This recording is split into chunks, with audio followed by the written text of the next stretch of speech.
Okay, now we're live. Now we're Yes? live. Cool. Yes. All right, we're here. I don't know how to do the intro video. I don't know if Josh has to do that from his end. We have a tab Yeah. for it, but it does not seem to be playing. So, welcome everyone. Honestly, to the Geek Matrix. Not to interrupt you, but Okay, between boy. you and me, even though Josh will see this video later, I'm fine with that because that intro is disturbing. So It is so creepy. if we can leap right into it, hey, that's great. I don't want to see the strange checkered man crawling towards me. That he calls Jimmy. Oh, my Ew, God. no. And I honestly don't know if that is a wrestling reference or if he just likes the name Jimmy. Maybe there's a character on the show we both like, You're the Worst, called Jimmy. And even though he is kind of a horrible person, he's not terrifying to look at. He's not creeping towards you like a scary monster man. I think it was to give it a cutesy name, so maybe we would find it endearing. I don't. I don't like it. I mean, I say wrestling reference because there's a wrestler called R-Truth, and for a period in the 2010s, he had this whole gimmick that he was like a gangster rapper, and then he was just like almost like a fun rapper. And really, like, he was really good in the ring. And in the 2010s, he started developing this whole persona of he's a little loopy. Oh, like he'll just come out for matches that he's not involved in and say he's involved, and then he gets told he's not involved, and go, "Oh, my bad. Okay, that's on me. I'm gonna leave." And he had this whole thing where he had this friend that came out to rings with him. It was an invisible friend named Little Jimmy. And he'd be talking to the crowd, and then all of a sudden he just talked to Little Jimmy, and then talked to the crowd, and then he'd be talking back and forth, having an argument with Little Jimmy. Is really weird. That is weird, but that is such a great bit, especially for something like wrestling, where it's like you're coming into the ring, you're like, yeah, and then you've got like your imaginary friend, and you're just like, what did you say? Just like talking to thin air. But yeah, it's, you're playing up the whole like, oh, my friend is here, you just can't see him or something. Exactly. I mean, speaking in invisibility.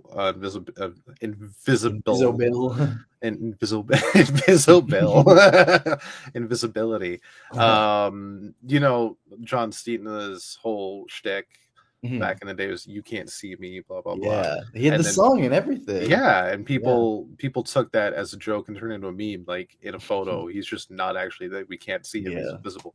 So, some months ago, The Miz, who's a longtime wrestler, one of my all-time favorites, he has his talk show, Miz TV, that he'll have on the ring every so often. Like a wrestler will just have a talk show where they'll do a promo, and he's supposed to have John Cena out. I think it was after WrestleMania last year, maybe actually. It was at some point, but John Cena couldn't be there, so he just pretended John Cena was there and was talking to John Cena as he is invisible.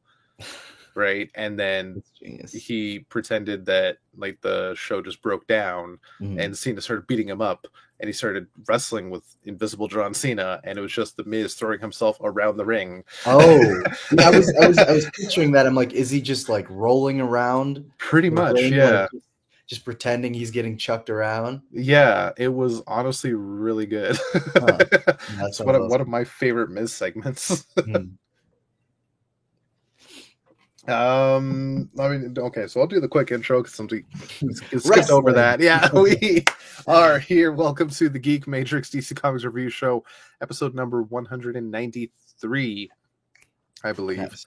We're here to talk about all things comic books, DC Comics specifically, especially this week's releases. But between you and me, Brandon, there's been a few books from other companies I'm sure we are dying to talk about. Oh my God.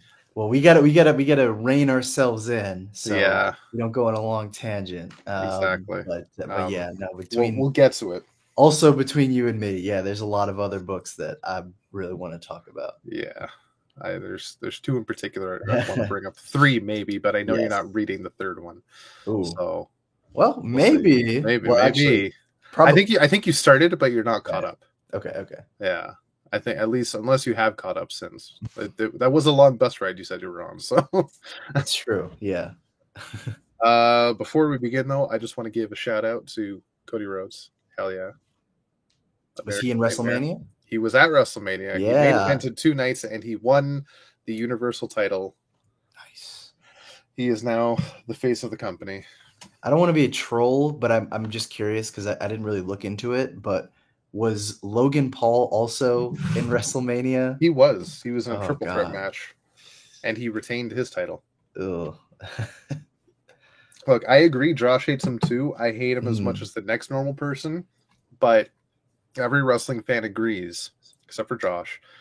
He's actually really good in the ring, and as a wrestler and a performer, he's not bad. He's grown on me for that. Anything else, can't stand him. But for he is technically an actor, if you want to use that term for him.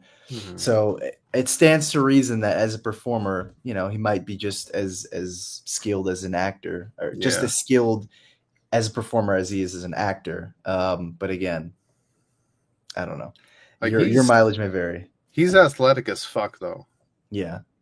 I don't remember. I want to say Josh and I showed you there was a bit with Logan Paul and Ricochet at last year's Royal Rumble where they springboarded off the ends of the ring off the ropes and clotheslined each other. No. Not with him. Not that video. Okay, I got to show you that because that was. We'd seen Logan Paul do a few cool things, but that was definitely one of the coolest. And over the past year, he's done a lot of really athletic things. So even just as an athlete, he's quite good for wrestling anyway. I don't know about anything else, but he's quite it's still just crazy to me. Like I know. Going from weird. Vine to YouTube to wrestling. What a life. And he's boxed as well. Yeah. He does all sorts of shit. But he also at WrestleMania so far, 2 years running, he's brought a guest. Because he's the co-owner of Prime Energy. Right, yeah. So when he went out to the ring, there was a Prime Energy bottle mascot. And last year it was KSI. I think I do remember hearing about that. Yeah. And this year it was a streamer called Speed, who I don't know, but I heard everybody blow up about it. Yeah. That sounds vaguely familiar. Yeah. Sounds like he does, I don't know, speed runs or something for video games. Yeah. I was gonna say we're old, we're not in with the young crowd, but you're young. I technically am. Like this is not even technically. You were literally technically, yeah, literally. But I don't know. Some of this stuff I'm so out of the loop with. Yeah, I have my pockets of the internet that I'm like plugged into, but some other stuff I have no idea what it's about. Comic books take up our lives. That's true. I'm okay with it. They're fun. Yeah. Old, reliable. Exactly. Speaking of fun comic books, I'm going to start talking about when it comes to the books outside of DC. I want to start off with the book that I don't think you've read yet, and that's Fantastic Four number 19. I haven't, so yeah. Have you this conversation? Have you started it? I read like the first. Sorry, I'm just grabbing this because I know the other book we're going to talk about, and I want to make sure I have my copy ready. But no, I think I read like the first 7 or 8 issues or something. It was still a part of the like what happened to the Fantastic Four plot because they'd split up at that point. And I was like, this is good, but I feel like it hadn't really caught me yet. But I've been hearing nothing but good things about Ryan North's run on Fantastic Four, so I feel like I really gotta catch up. Yeah. Like that opening plot of whatever happened to the Fantastic Four, that does mostly wrap up by issue 12. And then since then, we've just been getting fun one-off adventures. Like it was already fun one-off adventures, but you had that overall story. Right. But now so far, it's literally just been every issue is the Fantastic Four doing something fantastic, and usually science based. Yeah, and this last issue featured, it was basically a film noir detective story. Oh yeah, I think I saw the cover for that. Yeah, it was really Alicia, good, right? Yeah, she's the detective, and Sue Storm was the damsel in the red dress that walks in to find her boyfriend, Reed Richards. Of course. Yeah. And it's this whole big like backdrop of this where the real story is hey, it's science. and why like this isn't just like an alternate universe story, like this is taking place in 616. And is Reed like the person who got murdered in this issue, or is he just disappeared, or he's gone missing, feared that he was murdered? I was gonna say. And Alicia goes through all these different people. Like she finds Johnny, she's married to Ben. One of my favorite things was she goes to the police and finds Officer King. Shit, I don't remember King Mackenzie, who was Namor. Oh, yeah. It was really cool. Like they just went through a tour of some Fantastic Four characters. Doctor Doom was not present, which I was surprised at. But interesting. Yeah, there was some other people. It was a fun issue. Yeah. I think he's got his own book right now, so he's doing his own thing. I don't even know who's writing that. With Namor? Oh, I didn't even know I had one. No, Doctor. Oh, Doctor Doom. Yeah. Oh, yeah. I'm not. I know Kirk and I were talking about for a while. I don't think I realized it was out. I think it's Al Ewing. Is it? I think I could be wrong. Let me see. I don't know actually.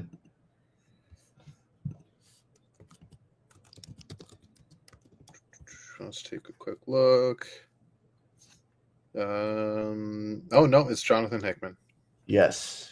Yeah, that's the one coming out soon. Oh, that's I don't know if it's a series or a one shot, but yeah, that's Hickman and Sanford Green, if I remember. Yeah. Well, we'll see. But yeah, Fantastic Four is fantastic, to say the least. That's fantastic to hear. Yeah. Well, I'll say let's leave that book for last, if you're okay with it. Which one? The one I think you're about to. Oh my god! Because there's a lot to talk about. There's one more book I want to bring up, and I think you're reading it. Ultimate X-Men. Yes. Yeah. That's been really good. Yeah. No, I still love the horror vibes of the story so far. Yeah, it's still very Junji Ito. Yeah. But I like the story. I like how it's really just focusing on Hisako, but I would say this is probably like the most subdued of the Ultimate books right now, because Ultimate Black Panther, like they're dealing with war or impending war, and Ultimate Spider-Man's ramping up with all the reveals and character moments and all that stuff. But yeah, this one feels like the most subdued, where it's really just Hisako and her own fears and demons, literal and otherwise. Yeah. But yeah, no, it's good. It's good. It's pretty interesting. Yeah, very so far secluded from the rest of the universe. Yeah. Let's see where it goes, but I'm liking it. Yeah, it'll be interesting to see if there's ever any crossover between the books at any point in the future, because I know they have the Ultimates book coming up soon, so that'll make 4 for the whole line. Yeah. And I mean, I'm trying to remember, because I wouldn't say I'm an expert in the original Ultimate books. Like I know Ultimate Spider-Man and the main Ultimate series decently well. And obviously they were all in the same continuity, so they were trying to, respect that and honor each other's stories. But I don't remember there being like too much crossover. I know there was Ultimate War, which was like the crossover between the Ultimates and the X-Men. And something else I can't even remember now. Well, there was Ultimate War. Obviously, there was Ultimatum. There was Ultimates. It was like the run of books that Bendis was doing. It was like Ultimate Secret, Ultimate something. And that led up to there was like 3 different ones, and that led up to Galactus. Ultimate Galactus, yeah. So there was like that universe crossover. Basically, but each book, like between Ultimate Spider-Man, Ultimate X-Men, Ultimates, and Ultimate Fantastic Four, were ultimately, pardon the pun, just by themselves. We're full of puns today. Everything is Ultimate and Fantastic. Yeah. And they were all pretty much different styles. Like they were all very, very, very mature stories, but Ultimate Spider-Man still kept a little bit of youthful vigor. Yeah. Ultimate X-Men was dark at times. Crazy. The original Ultimate X-Men, not the like the original is like The Wire meets Breaking Bad. that first arc is like Magneto tries to destroy, is it the Capitol or something, like Washington DC? I don't even remember. I don't remember much about the first arc. I just remember like the X-Men coming together and Wolverine being a pedophile. Oh God. let's not talk about that. But basically, from what I remember, because again, this is where the books would complement each other, but everything that happened in what was it, in Ultimate X-Men, and I think Ultimate Team Up, it might have been. I was going to bring up Ultimate Team Up because I have issues with that book. Yeah, but I mentioned that one specifically because, like, I think the first couple of issues of Ultimate Team Up has the fight between Hulk and Spider-Man, and that plus all the events that happened in Ultimate X-Men basically lead to the Ultimates, like the main series, where it's like, okay, Hulk went on a rampage, Magneto tried to destroy all these people. We need a team of government-sponsored heroes, government-backed heroes that can defend us. Enter Mark Miller with his whole thing. Yeah. I still love that book. I shouldn't for many reasons. It has everything that I generally don't like about Mark Miller's style, but I don't know. That book for some reason is still very endearing to me. The Ultimates. Yeah. I know Kirk hates that book, and I would say rightfully so, but I will also defend it. I'm not even gonna say I hate it, but like when I was younger reading Ultimate, I was like, oh yeah, I'm eating this shit up. I love this. But there was always something about Ultimate. I was like, I don't feel right about this. Like this feels dirty. Some way. Like there are definitely some moments that are pretty sleazy. It's really weird to say the cleanest character in that book was probably Tony Stark, and he was drunk 90% of the time. Literally, like he's basically just like the regular 616 Tony Stark, maybe the older version, say, just kind of dialed up a bit, a bit more of a drunk, a bit more like, I don't want to say airheaded, but a bit more of like the dilettante kind of character. Yeah, that sort of thing. Where he's like, oh yeah, I'll have, wine in my suit, and I'm not really in this for the heroics, but later he has a change of heart. But yeah, no, everyone else is just like kind of a horrible person. But I think that's why I like it so much, because there's such a dysfunctional team. Like literally within the first 6 issues, they have to put down Banner because he goes on a rampage because he gets insulted by the Ultimates, and then and then goes on a rampage in New York City, and they have to show up and kick his ass. Yeah, I think it definitely kind of ruined it for me in Ultimates 3. Yeah, that's just that whole thing with Scarlet Witch and Quicksilver. Yeah. I enjoyed Ultimate Fantastic Four though. So yeah, I don't know. That one is like kind of a mixed bag for me. I think it had like moments of interest, mostly when Mike Carey was doing the book, and then when Warren Ellis had his brief, I think it's 12 issue run or something like that. But yeah, all the Mark Miller and Bendis stuff is, I can kind of take it or leave it. And some of a lot of the Bendis Ultimate Spider-Man stuff I thought was really good. Oh yeah, that stuff is great. Yeah, I had to look up who wrote the Ultimate FF where the Marvel Zombies debuted. That was Mark Millar. That was Mark Millar? Oh, okay. Yeah. Wow, that's wild. Mark Millar created Marvel Zombies. Yeah. Cool moment, but ultimately kind of a forgettable run. Yeah. But yeah, that's the old Ultimate stuff. The new Ultimate stuff is great. And according to the guy, and according to the guy at my LCS, super hot right now. You don't even have to be going, to your local comic shop to know that. Like, they've been doing reprints of all the first and second issues, which is a really good start.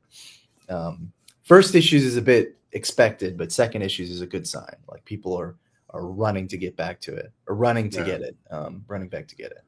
Right on. That's good. Mm-hmm. Well, I guess we can roll on over to our next book. roll on and roll out. Yeah. Roll out to our next book. Oh my god! Transformers number 7. I have been waiting for this. It's 7, right? Copy. This is number 7. Not the Danny Warren Johnson cover. I got the Jorge Corona cover. Right on. I saw the interiors and I was like, "This is it. I need this." So I saw he did the main cover with all the Autobots currently active right now. Okay, like, I'm gonna quiz you right now. You're gonna quiz me? Oh my god! Hold up that cover one more time. Oh, I don't know. Okay, all right. I got all right. Yeah. Okay, can you name all 6 Autobots on that cover without looking in the issue? Oh my god. Okay. Can do it in whatever order you want. Okay, I know there's Cliffjumper, right? RC, Optimus, right? Ratchet. I believe he was there yet. I don't know who the other pink one is. Yeah, I think she debuted in this issue. Yeah, I forgotten her name already. And oh my god, who was? Because hold up, because this is Ratchet, right? Yeah. And then this, who is this? I feel like I've already. Oh, that's not who I thought it was. Okay. Because this is Cliffjumper, right? That's Cliffjumper, yeah. Yeah. And then RC is next to him. Yes. Optimus in the middle, of course. Yes. I thought that was because I took a quick glance. I thought that was Wheeljack, but that's not Wheeljack. No.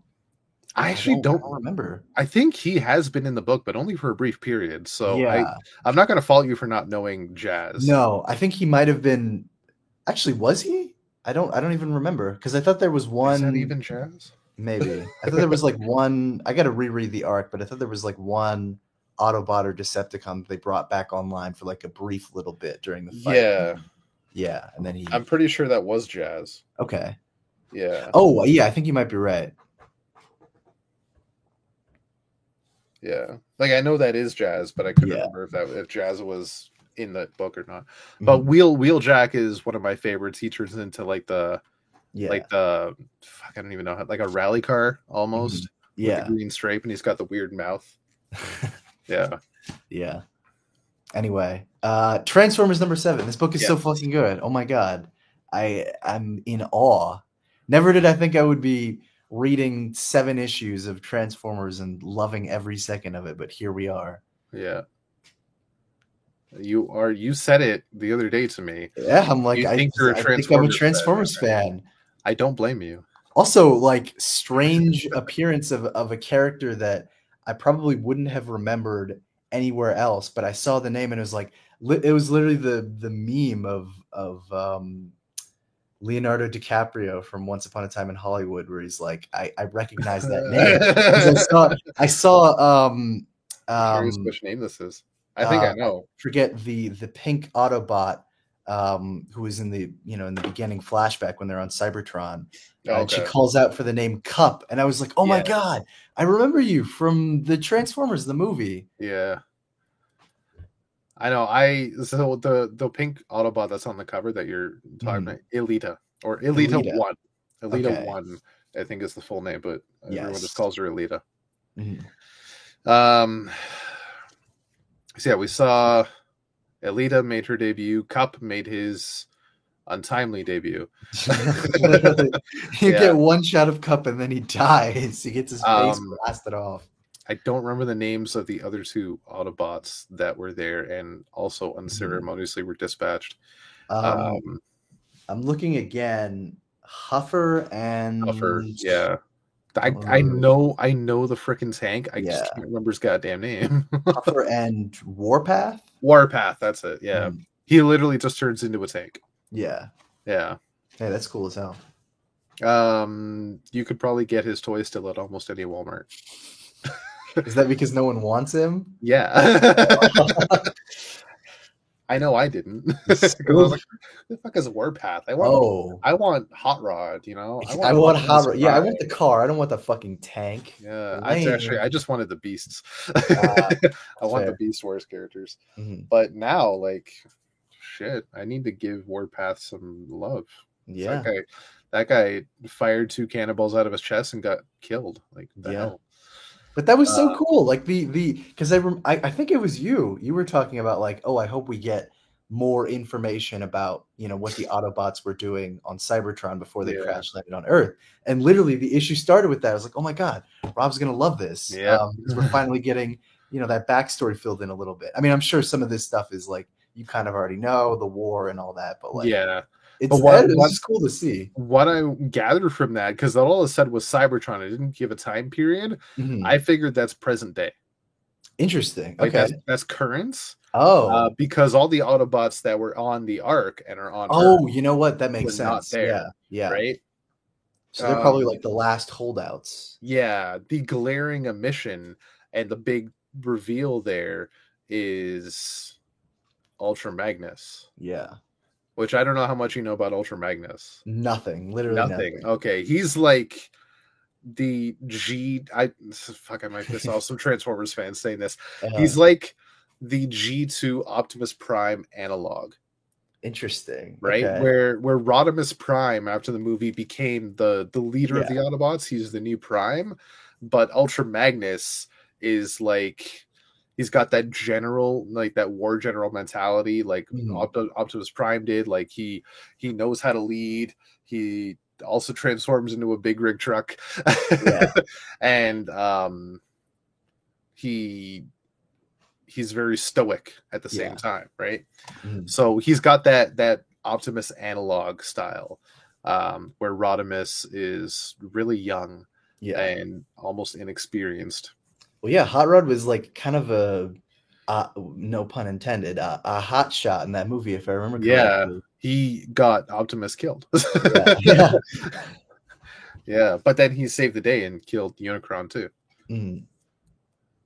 Get to that sweet 80s riff. You got the touch. Well, that whole soundtrack, that's like one of the things that still echoes in my mind, even beyond like the touch, you know, the Stan Bush song, like just the whole, I don't know what you'd call that, like techno soundtrack or something like that. Yeah, it's so good. 80s techno, yeah, it's so good. Like there's this one song where it's like when the Autobots, or not the Autobots, the Decepticons attack or something like that. I'll send it to you. I'm sure when you hear it, you'll be like, oh yeah, I know what you're talking about. But it's so good. The synth is just popping off. Oh yeah. Yep.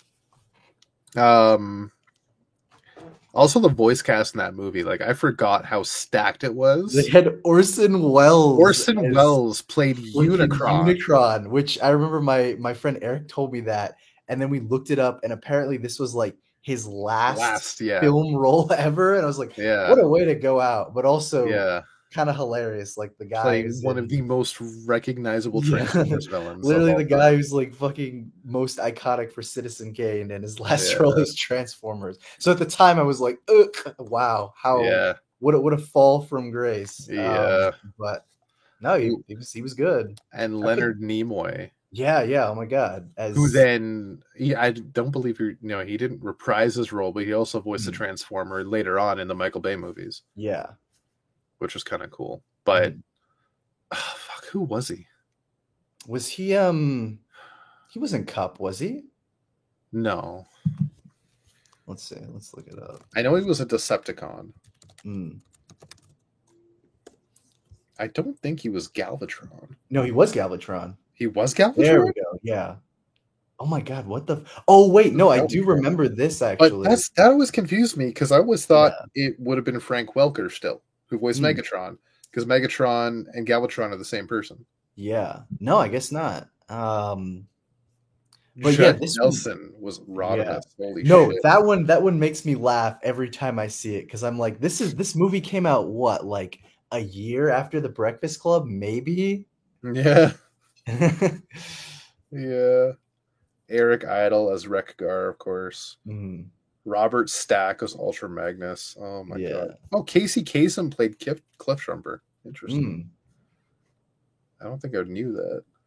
Yeah, the voice cast for Transformers the movie just amazingly stacked. And of course, the iconic Peter Cullen and Frank Welker. Yeah. You can't go wrong. Of course. Mm-hmm.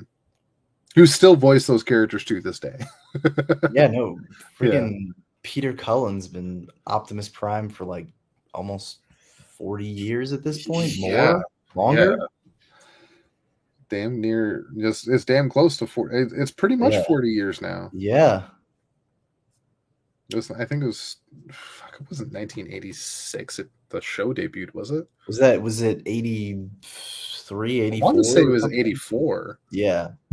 So that would be 40 years as of this year. Let me double check. Yeah, 1984. So this is 40th anniversary this year. Yeah. Is Transformers doing anything? What the hell? Do they even know?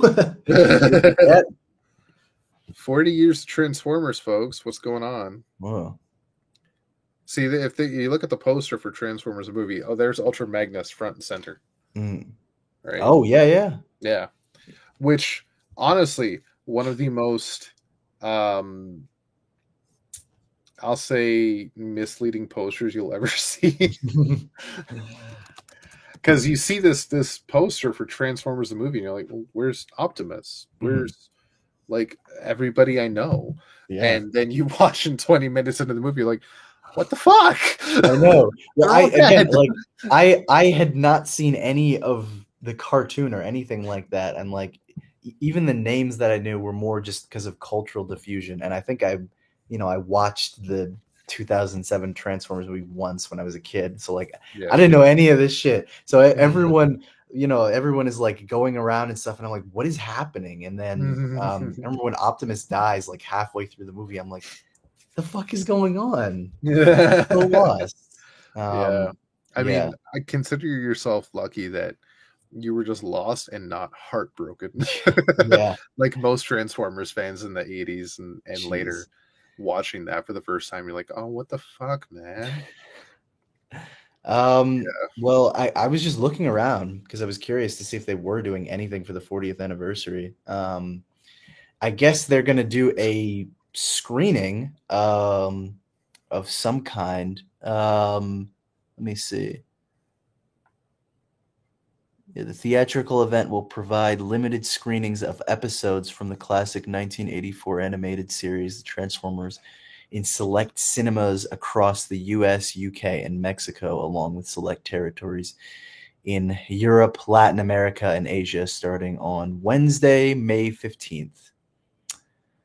Sorry, Canada.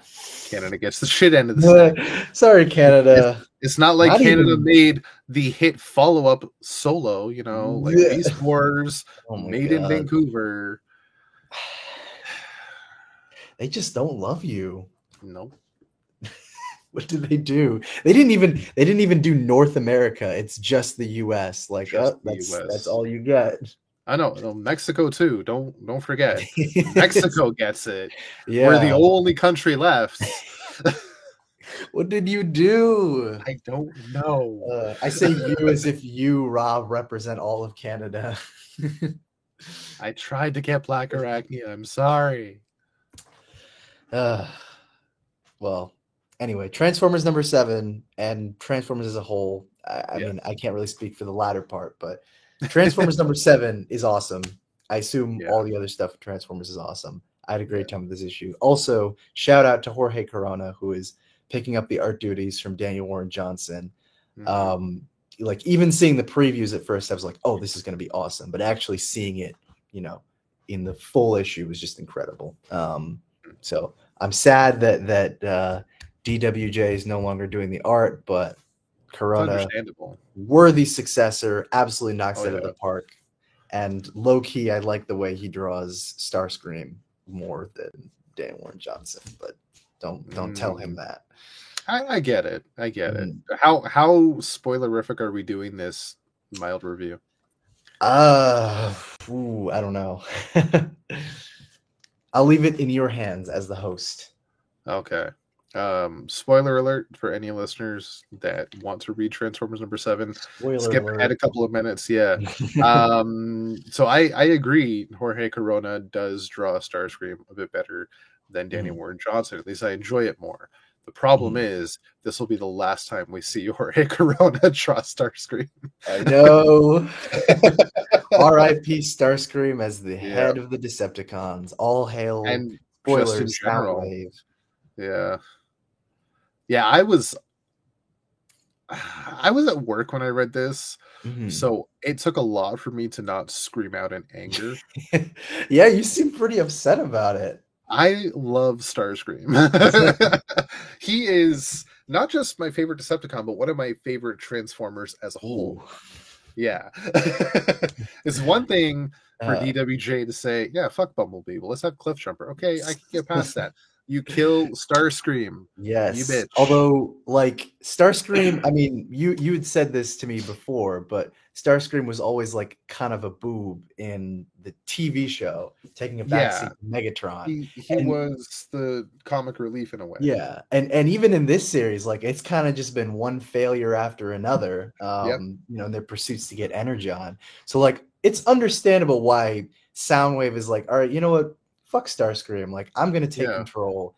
I'm gonna actually like try and get stuff done, and I'm gonna lead the Decepticons. Like, I definitely get why Danny Warren Johnson did that. He's raising the stakes on Transformers. Like, this has that classic 80s cartoon feel, but in 7 issues, we've seen so much death between humans and Transformers alike. God. Like, the stakes are raised. Yes. Yeah. It's just insane. It's wild.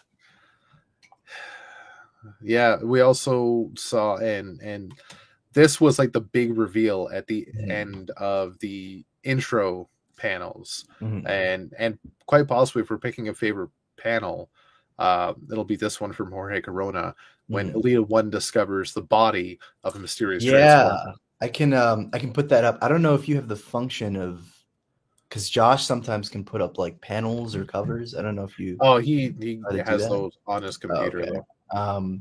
Well, I can do my best to show it, but you can also pull up a picture. I think this is the one you're talking about.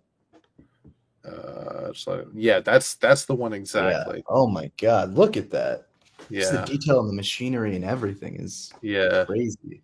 Now, obviously, we don't know specifically who that is yet, but can you take a guess? That's the thing. I have no idea. Well, the going theory, and it's the same theory I had when I was reading it. Elita 1 does mention this Transformer through the issue. And you do get a couple of hints in that image of that body, if you will. It might be Ultra Magnus, who is like the secondary leader for the Autobots, and he's just gone. Body is still there, but surely he's not alive, is he? No, I think he's fully dead. Yeah, he's as dead as Cup. Although, as we've seen, even if they're, well, actually, I don't know. I guess I should probably follow up with you on the physics of this, because I know, like, literally we started with a bunch of dead Transformers, but they were kind of able to be brought back to life with the energy. Yeah. So I'm wondering, like, is there a possibility that some of the, I mean, maybe not Cup, who got his face blasted off, although certainly that's not the end, but is there a chance that with enough Energon you could bring a deconstructed bot like Ultra Magnus back to life? Is that even so possible? Let's go into the anatomy of a Cybertronian. Yes. I'll put it in the most human terms I can put them. So a transformer is powered by its spark. Yeah. Which is the heart. Yes. And depending on how you interpret Rhinox, also the soul. It's the thing that gives the transformer its personality and its life. Call it in a transformer term, it'd be the battery. But without the spark, when the spark is extinguished, the transformer's gone, dead. Right? The spark can still be there, just weak, and as it gets energon, it gets more powerful. And when it goes weaker, the transformer will go into stasis, and that's what the Autobots and Decepticons on the Ark are. They're in stasis. Okay. I see. So it's like a coma. Yeah. Right? Prolonged stasis. They also call going into stasis like sleep mode.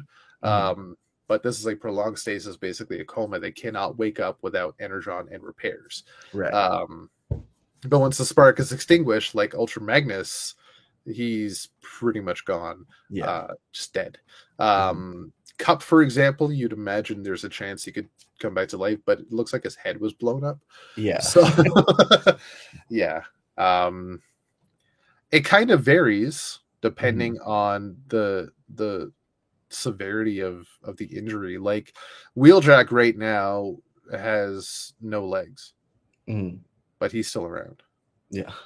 Right? It's basically like, take it like this. If you see a transformer get injured in a way that would kill a human, just assume that transformer's dead. Okay. Right? Like a transformer can get his arm ripped off, could lose its legs, still be alive, just like a human. Yeah. Right? But if a human loses his head or gets shot 15 times, they're dead. They're basically gone. Yeah. Even though logistically it makes no fucking sense. Just assume that that's what happened. Yeah. Well, this is good for me to know, because now I know, like, if they're gone, they're gone. There's no cop out. There's no, well, if we juice them up with enough energon, they'll come back to life. Yeah. Just don't take that into account if you ever watch Beast Wars. Okay. Because they take that concept and throw it away.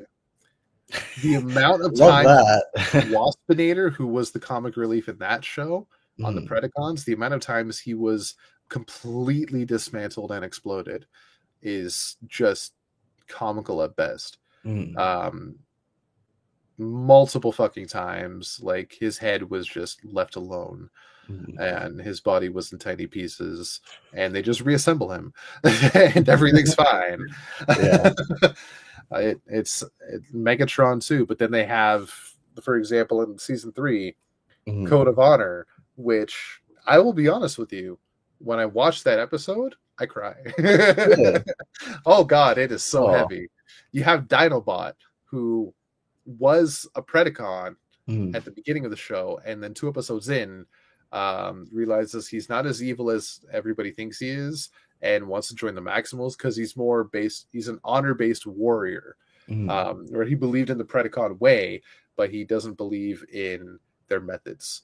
So he goes and joins the Maximals, and over 2.5 seasons of them not trusting him and him proving himself to him time and time again, all the Maximals are like out of order right now. Like they're just down and out, and he's the only Maximal left to stop the Predacons from launching an attack that can destroy them, and also saving their. Keep in mind, they're in prehistoric eras, the dawn of humanity, where ape is starting to evolve into humans, Homo sapiens, and the Predacons want to destroy the Homo sapiens before they like discover tools and fire and start to build civilization.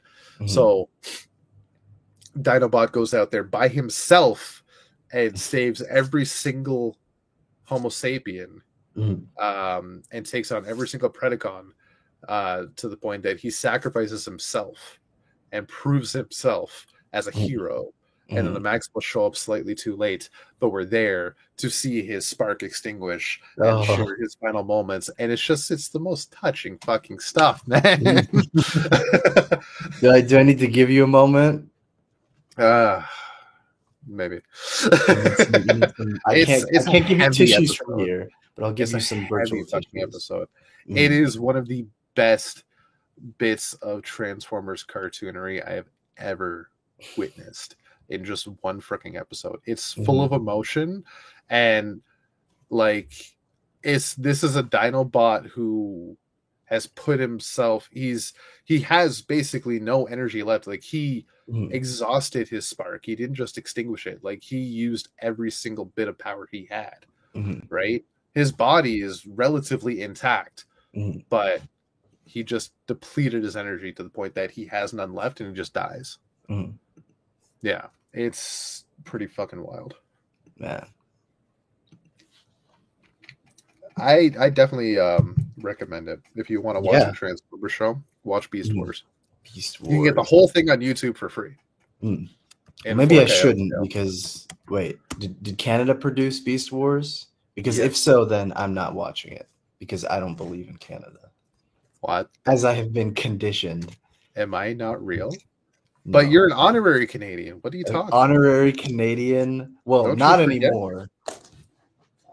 Not anymore because apparently nothing is allowed in Canada, so I shouldn't believe in it anymore. Fuck.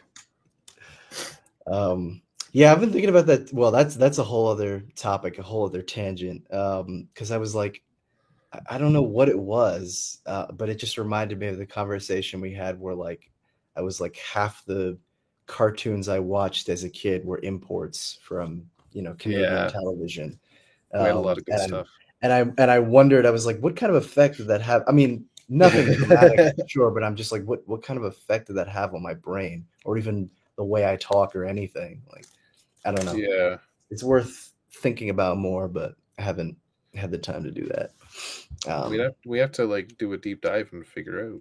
Yeah, it's like all the Teletoon stuff. There was a lot of good stuff. Totally Spies. Yeah. Because they would just run like, oh my god, 16 Total Drama. Total Drama Island. They would just run like a shit ton of, not even just reruns, but like all this stuff would be, kind of broadcast simultaneously. Maybe not simultaneously. I'm not sure if it aired after or, a little bit later for when they originally debuted in Canada. But like, a lot of this stuff was, at least to my knowledge, pretty fresh. It's not like we were getting them 5 years later or anything. No.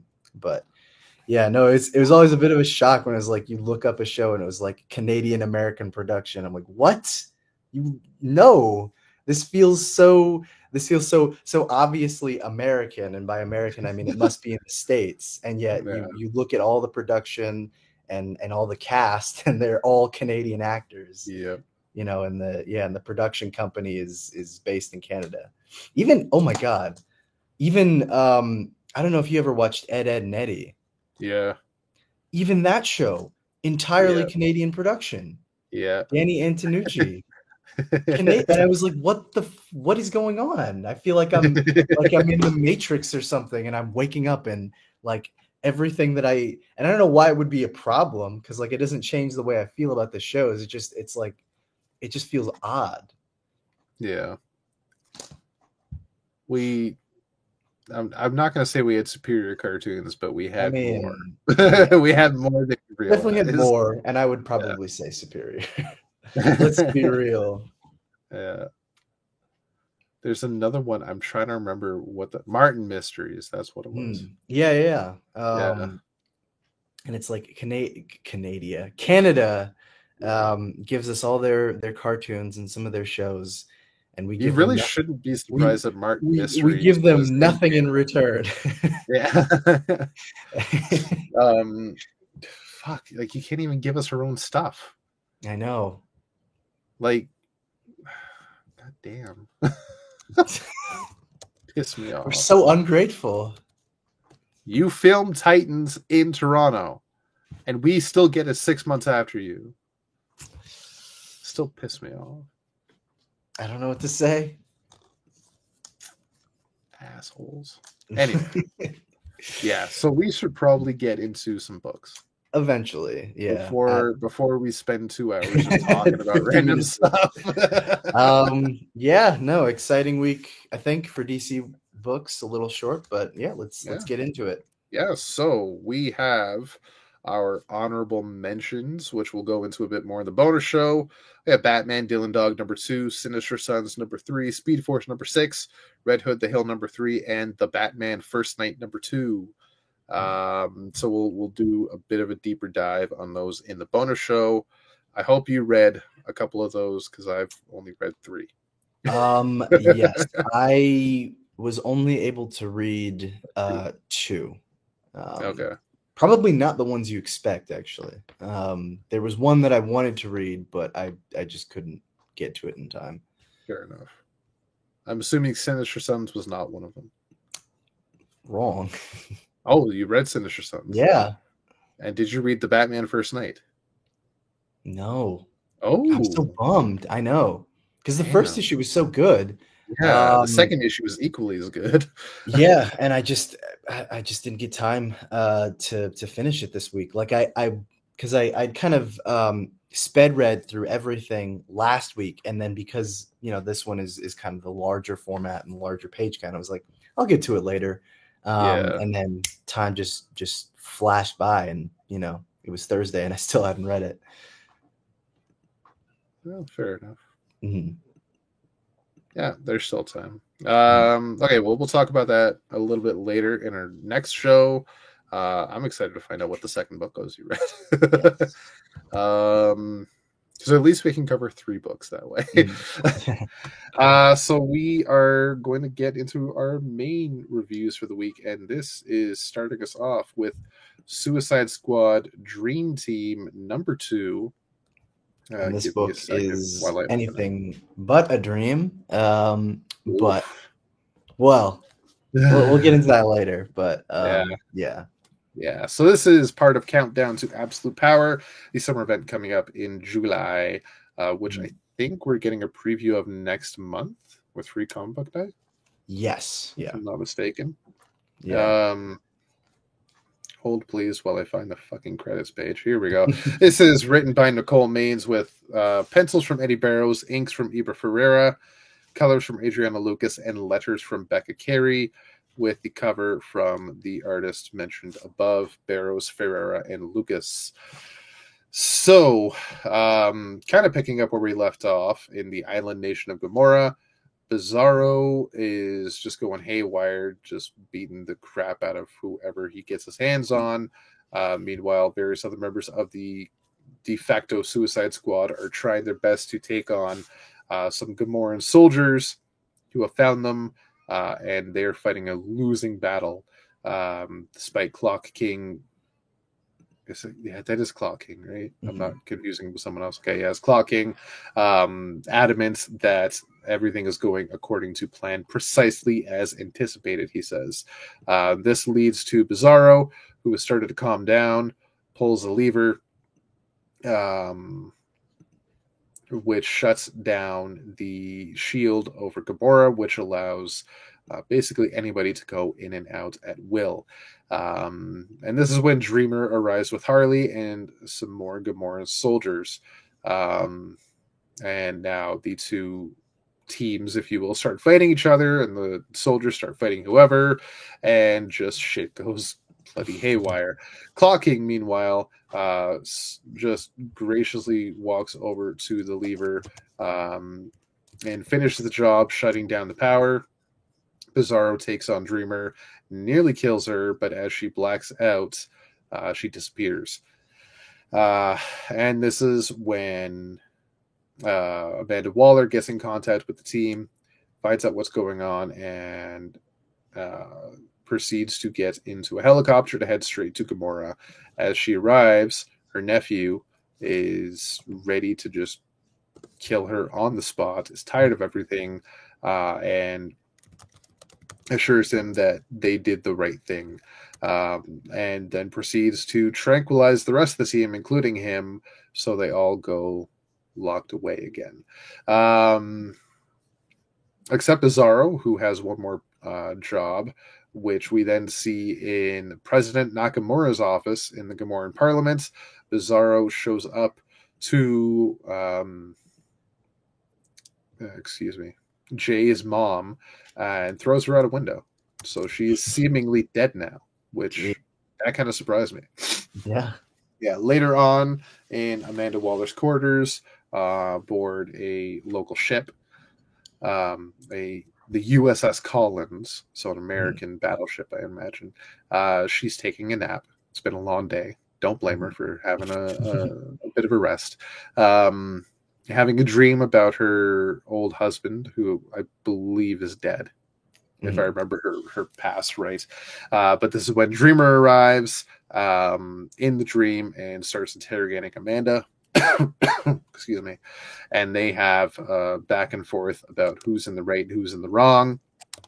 But this is when Amanda eventually, as Dreamer's had enough and is about to just deck her in the face, takes control of the dream, wakes up, and commands Deadeye to go out again, and has one more mission for him. And this is where the issue ends. So that was issue 2 of 4 we now see on the cover. I think issue 1 just said number 1, but we know it's a 4-issue series now. I'm curious where the hell this is going to go. What's the bloody point? Obviously, absolute power. Yeah, like there's going to be something to do with it. Like it's almost weird that Amanda Waller had Earth 3 under her control, and as detailed in this issue, saw what metahumans could amount to, being so evil. I don't know what she expected when she figured, oh, I can just take this Earth full of evil heroes and save that one. Do you think, sorry, this is just a minor point, but I'm like, do you think maybe this is the writers, and by writer, I guess I'm really just mean Joshua Williamson, because this is kind of his plot thread that he's been, that he's been creating or crafting this whole time. But do you think this is like his slightly cheeky way of hinting that War for Earth 3 was kind of a nonsensical, ridiculous story? Because that don't even need to be cheeky about it. It just straight up was. Yeah, well, like, because the whole thing was like, oh, well, Amanda Waller is leaving our Earth for an Earth that she can control with a bunch of metas that are evil, versions of the Justice League or whatever. That she can put into submission, but she was done with our Earth so that she could go to that one and more easily exhibit control, but it didn't work out at all, and also made no sense. So who could have foreseen that? Yeah, wow, what a surprise. Yeah, it was a choice. So she is now back, knowing the capabilities of metahumans if they ever decide to go rogue and turn evil and overtake the Earth, and using that to finish her resolve of, I need to save the planet now and just eradicate the superhuman before they turn into what I saw on Earth 3. So it's almost like he's trying to make the best of a bad situation. Like, he got this story that nobody likes, made no sense and shouldn't have existed. Yeah. But it happened in continuity. How do we spin it into something a little better? Yeah. I say just forget it ever happened and don't involve Amanda Waller for a few years. Yes. But we started down that path already, so we may as well. We're gonna have to finish, I guess. Yeah, I do hope Absolute Power is decent. We will just have to see. I mean, it's got the team of Mark Waid and Dan Mora, the dream team, no pun intended, or pun very much intended if you prefer, behind World's Finest and Shazam. So, it's got that going for it, but I don't know. I think I've learned in recent years that no matter how talented your creative team may be, sometimes the product does not always live up to the hype or the premise of what might be. Yeah, I mean that is the problem. Yeah. And I was semi excited about this series now that you mention it, and I do enjoy Nicole Maines. I love Nicole Maines as an actress, And as Dreamer, and I love that she's taken that character and brought her over to comics, and is writing Dreamer, and is like the only person really writing Dreamer. But this ain't great. I guess it's entertaining. I like the stuff with Dreamer because that is good, but I'm just kind of done with Amanda Waller. I said it last time Amanda Waller was on the brought up on this show. I'm just like, I don't care for Amanda Waller right now. It was too much, too soon. War for Earth 3 still left a bad taste in my mouth. Let Waller rest for a bit, and bring her back in a few years. You know, why so much of this character, who ultimately is just, her main thing is that she sucks. I agree. I'm trying not to call her any name that could piss someone off, but realistically, that's what she is. She's somebody that hates the superhuman for what they could be. Is Lex Luthor, but worse. Lex Luthor with government power. Yeah, which was a thing at one point, but at least Lex was trying to be a good guy. Yeah. Ultimately, he's not all bad. Right? The worst thing he's ever done was steal 40 cakes. I will never stop referencing that. Oh my god. I will never stop referencing that. You and 50% of the internet. Yeah. Dude, it was just terrible. Oh my god, yeah. Okay, that's enough of that. Art, though, is quite good. I do love this team together. The art team, every time they get together, it's some good stuff. Oh yeah. So I will give it. I don't know. I'll say 7.25. Okay. There's parts there's stuff I do like. I'm just not in love with the story. Yeah. No, that's fair. My score is not that different from yours. I ended up giving it a 7.5, and honestly, a lot of my reasons are kind of similar to yours. Like I want to see where this leads. With absolute power and everything, and I want to respect that they're trying to tell their story and everything, but like I'm also just kind of burned out on the Amanda Waller stuff, and like I don't know, it's just hard to stay interested when you kind of feel like you're done already, and yeah, I don't know, it's just, I guess it's just not all that interesting of a story. I like the concept of it, that Dreamer has the Suicide Squad team that's forced to work with Waller. I think it's an interesting premise, but I don't know. It's just either it's not compelling enough to really get me hyped about it, or I'm just so burned out that I've lost any interest that I could potentially have. But it's just not fully there for me. But the art is great, and there's some good character moments, I would say. I think, to no surprise, Dreamer is the standout character of this series. And good for Nicole Maines for really honing this character that she'd played on Supergirl, you said it was? Yeah, Supergirl. I mean, Dreamer is a likable character, and certainly is written, I don't want to say well enough, because like there's not enough to go on, but is written in a way that's like entertaining to read. But there's just not a lot there, to be honest. I think one of the biggest like the downsides, I was gonna say, drawbacks for me with this series is we had a teaser for stories featuring Dreamer coming out of Lazarus Planet with the Helm of Naboo. Yeah. And that so far has amounted to nothing. Yeah. Like, what was going on with that? That was the last time we saw Dreamer, and then now Dreamer shows up. I don't know what goes on. Dark Crisis and with this, and just like, well, okay. Yeah. Because there was a lot of stuff from Lazarus Planet that just felt like, it was a tease for something to come that ultimately never played out. Like I'm still thinking about the Firestorm thing. Like what happened? What's going on? Oh, what was the Firestorm thing again? Literally just like one short. I mean, they were all short stories, but this one short story where they were still dealing with the fallout of, I assume, the Doomsday Clock stuff, where Ronnie Raymond was super distrusting of Martin Stein.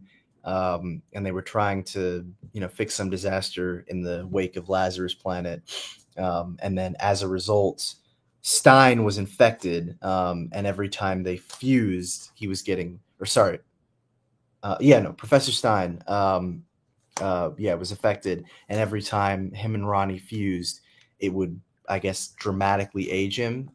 So they unfused, and he was like super old and had to be taken to the hospital or something. But he ended up merging with this new guy. I forget his name. Yeah. And there was like that whole thing, and they were going to try and figure out like what was going on with the Matrix, and why was it, what about the Lazarus Rain might have changed the Matrix and affected their powers and all that stuff. And I was waiting for it. I was like, yeah, sure. New Firestorm stuff. That'll be interesting. Silence. Yeah. Nothing. So no, why would we get follow-ups to stories featuring Signal, The Outsiders, Firestorm, Dreamer, when we could have 15 more Batman books? Because Batman is awesome. Don't you love him? I totally want to read more Elseworlds Bat stories. Actually, Batman is the bestseller. Oh my god, I'm gonna push up my glasses. God, if I get that one more time, it's like you complain about Batman, but that's what people are buying, and it's like, yes, that's true, but because that's what's on the shelves. Yeah, literally, like that's what people see, so of course that's what they're gonna buy. Yeah, people are buying Batman because they don't have anything else to buy. Like, it's not much of an argument. It's just like, I don't know. Yeah. Well, speaking of Batman. A character we hate so much, we're going to talk a little bit about Batman.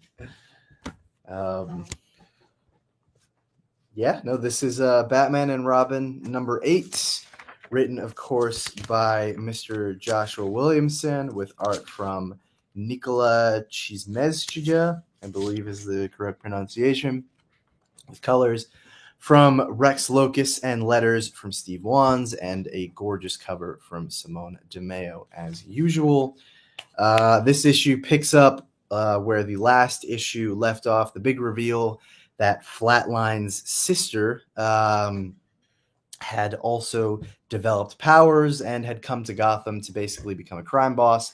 And this issue picks up with the backstory that after the events of, I believe it was the Robin Annual, where they had all the backstories on the fighters in the Lazarus tournament. Basically, after the events of that story, specifically the story that introduced the backstory for Flatline, Flatline's sister was jealous at first, but then eventually discovered that she had developed powers, and that also that their grandfather was not just some serial killer, but was actually a contract killer working for the KGB, but other people as well.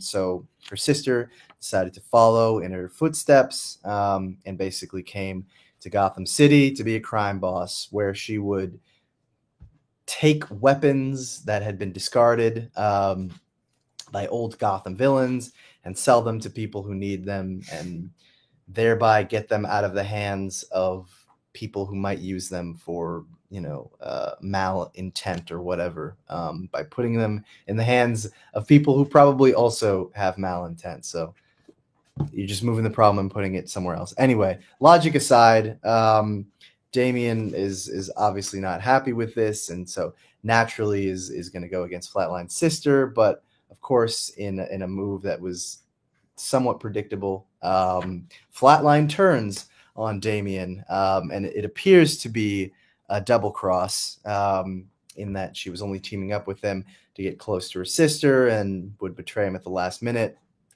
But seemingly that's exactly what she did, and then uses one of the freeze guns that her sister had acquired to freeze him and keep him on ice for a little bit, while she goes and talks to her sister.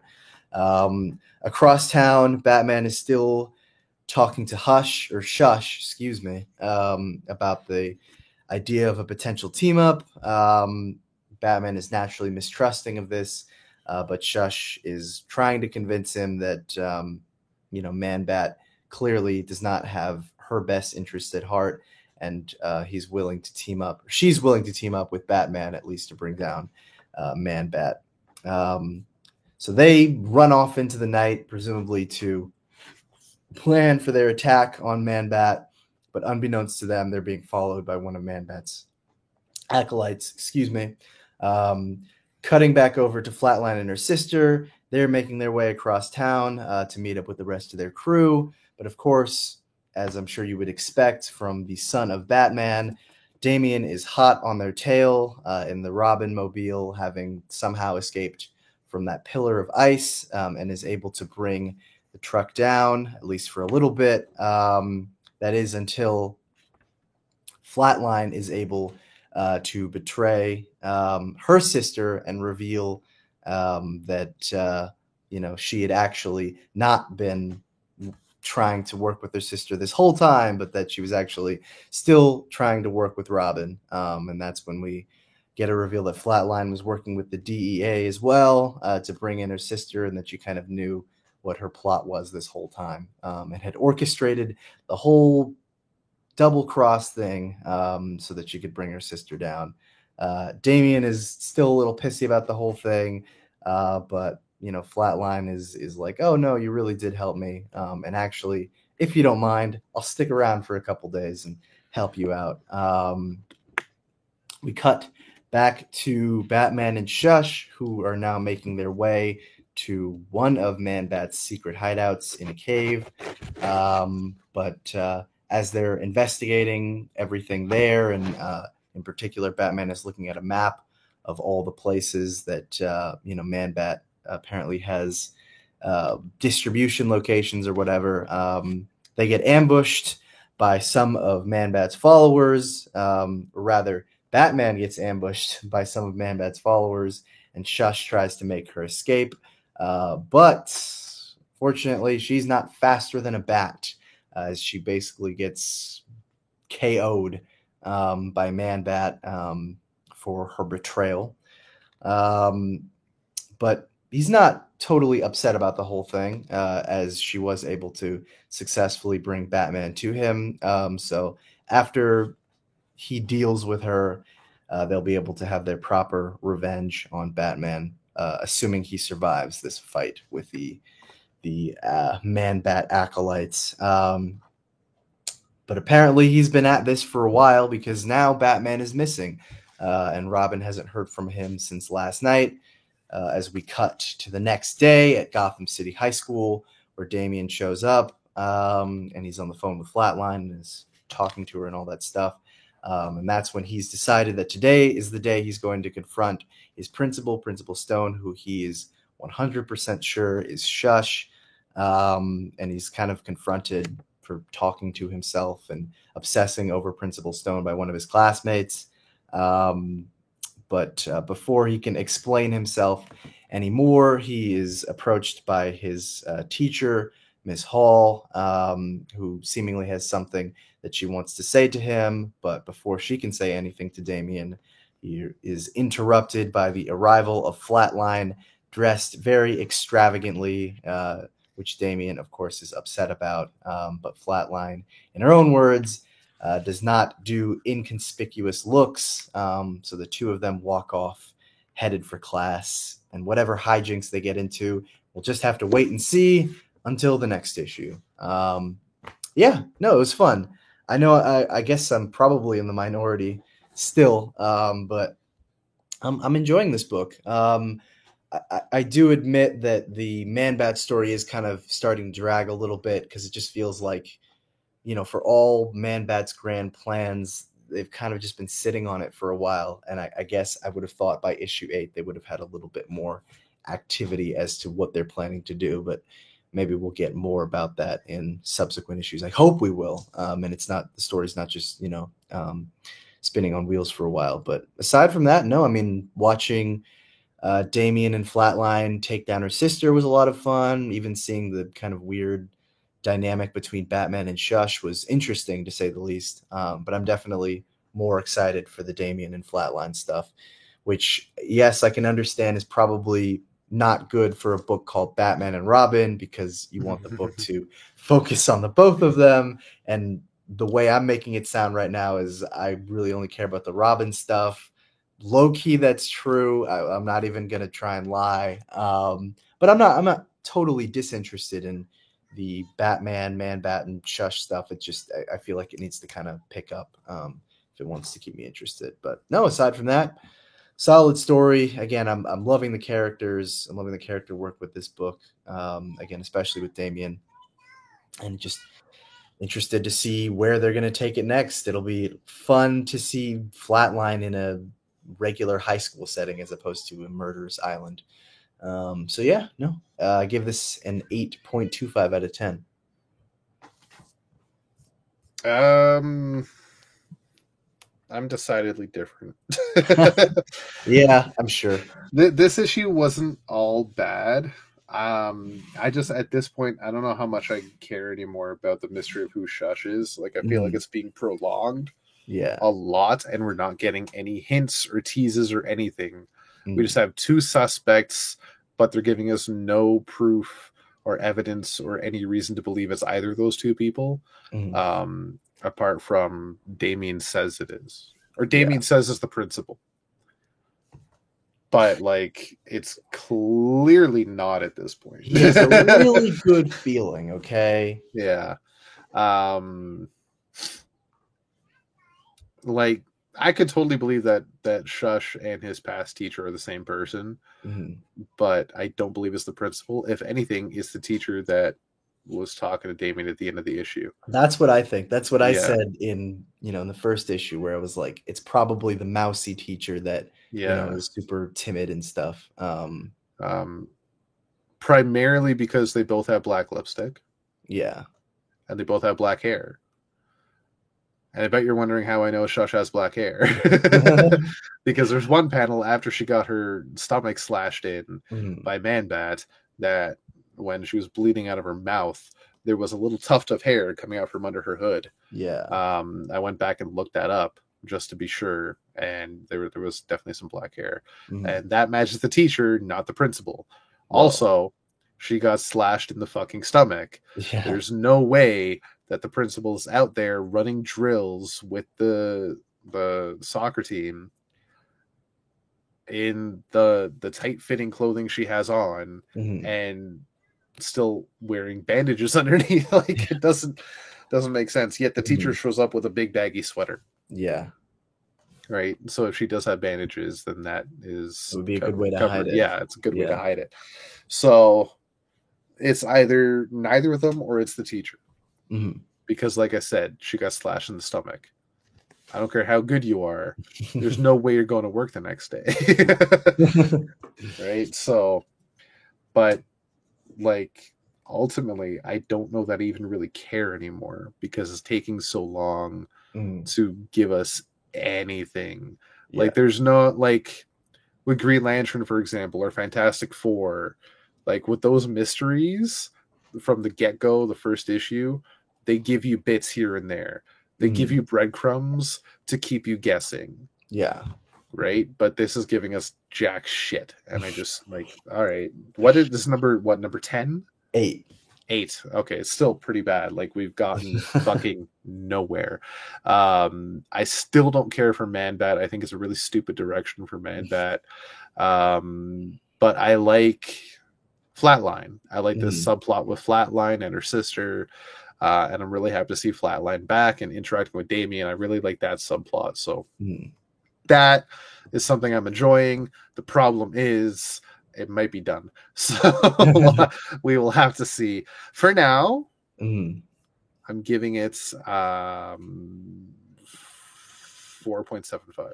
Oof, rough. I'm not enjoying this run, dude. I am not enjoying this. I'm the only one? That's fine. You are. I'll take it. The art is good, and that's why I got a 4.75. Because I just don't care for the story at all right now. I'm sorry. I feel like Josh when I say it.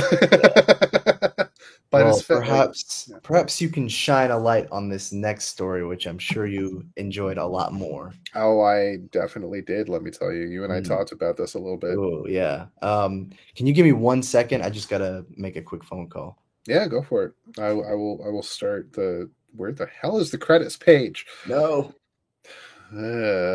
People, editors, please, for the love of God, put your credits at the beginning of the issue. None of this at the end of the issue, please. So this is Green Lantern number 10, written by Jeremy Adams with art from Xermanico and Amanke Nahuelpan, with colors from Romulo Fajardo Jr. and letters from Dave Sharp with the wonderful cover from Xermanico. So we do pick up where we left off last issue. Jo is with Hal, now on planet Oa. She rescued him from the United Planets Lantern Corps, who had taken him technically hostage, more arrested him for being a fugitive in a way from their law.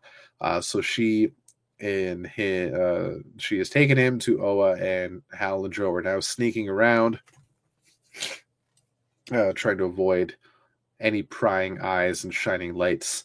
So they go underground to a secret base for the Resistance, which we see in the Resistance so far is Salak and 2-6 right away, as well as Kyle Rayner, who, upon seeing Hal, runs over to give him a hug, is very distressed, and is going on about how the emotions are out of control, they're not contained, which Hal does know some of that and is there to help. Jo then details how she got to where she was, where she was actually sent to go back to the city Enduring, but got a call from Jessica on the way there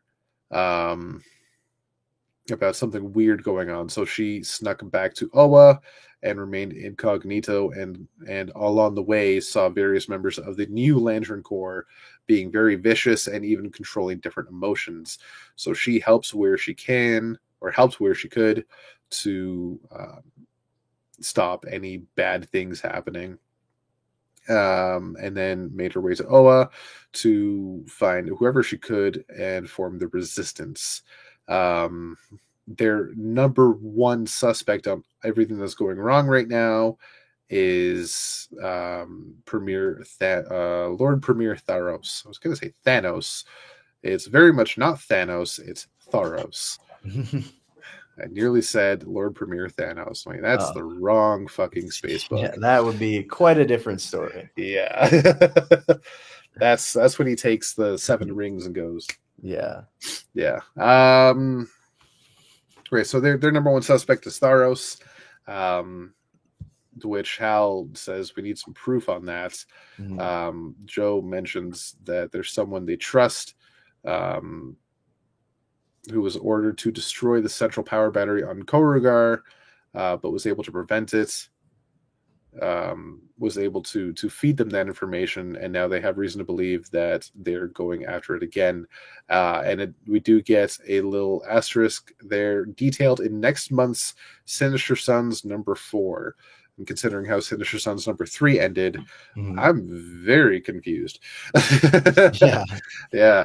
So they then show Jordan something very interesting, the Source Lantern, which we last saw at the end of the run that shall not be named in issue 12, which was brought to us by John Stewart, using his source power and combining all the Lantern energies together, the whole emotional spectrum, and it is giving power to all of the United Planets Lanterns at once. And this ultimately is how they are able to use almost every color, I was going to say at the same time, or just in general, any color they want.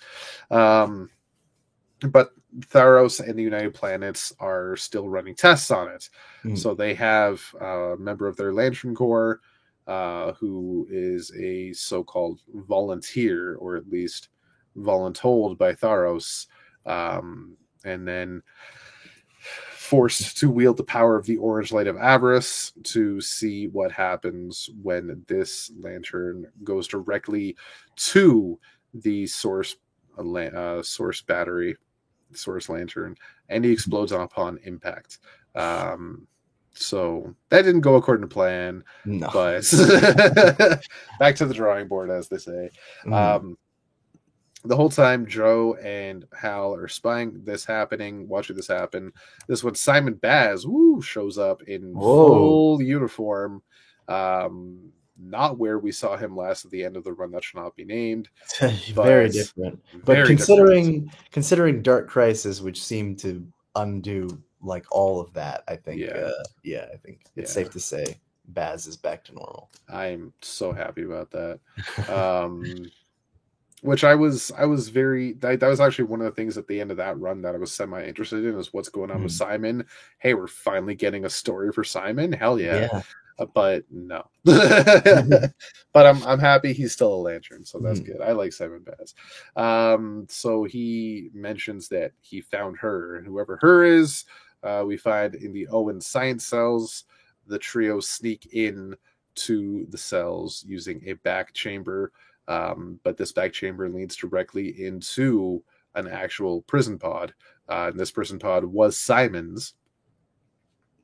And across the way, Hal also spots Larfleeze, who has also been arrested and is in a science cell, just proving the power that the United Planets wields right now.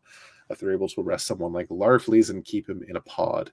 Hal then sees at the bottom of the tower where the science cells are kept is some insectoid alien experimenting on Kelly Quintella, the Teen Lantern, which enrages Hal. He busts through the glass, ring ablazing, and does whatever he can to save Kelly. Joe and Simon, knowing that Hal has no idea what he's up against with I guess you call them United Planets Guard, using Manhunter tech as their armor. They go in to help him out.